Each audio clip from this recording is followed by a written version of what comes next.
Hi guys, this video is all about past to present future of full screen display smartphones.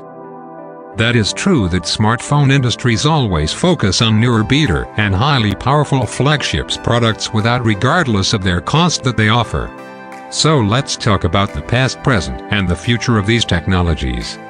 First, the idea for the full screen displays was introduced by the company called Sharp Aquos Crystal. The phone was a little bit in a form of rectangular shape. This was considered flagship at the time. The design was futuristic, but the internal of the let the phone down. The smartphone compressed of 80% screen-to-body ratio. The edges reaching the edge of the phone. The display was edgy and a master at the time. Eventually, due to the lower sales of the smartphone, led to extension of the phone. Then the Samsung company developed their own types of displays. The next general phones came with a 18:9 aspect ratio, which led by Samsung Infinity displays.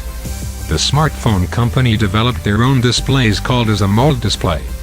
They tend to use this technology on their flagships for a long time.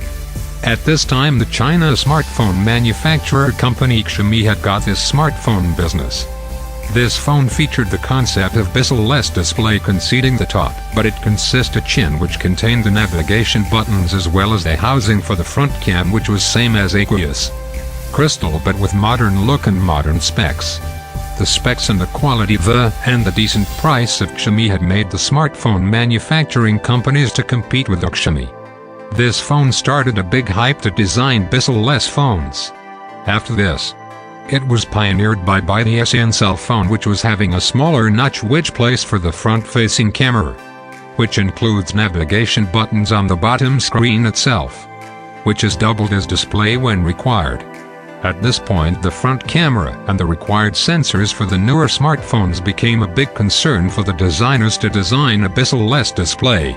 Then came the notch trend intruded by Apple, which housed the front camera and the IR facet sensors, which introduced 81.49% screen-to-body ratio, leading to the notch trend. This was possible by the old displays, which helps the display to bend the screen under the display to create a remarkable display. With this, the new Android manufacturers like Huawei, Nokia and every big smartphone companies trying the trend of notch display. Now the new smartphone companies like Oppo and Vivo gave the first look at what a bezel-less display looks like. The Oppo and the Vivo companies tried their own type of notchless displays, such that the phone gives a mind-blowing 98 to 99% screen-to-body ratio. To achieve this, the Oppo and the Vivo smartphones used a mechanical motor to slide the camera up and down the slider. They come with their losses too.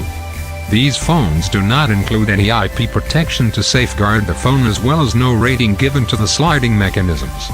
So, this might be a kind of failure. We have just started to implement this technology. No one knows where this technology takes us to. So that's it guys. See you next time.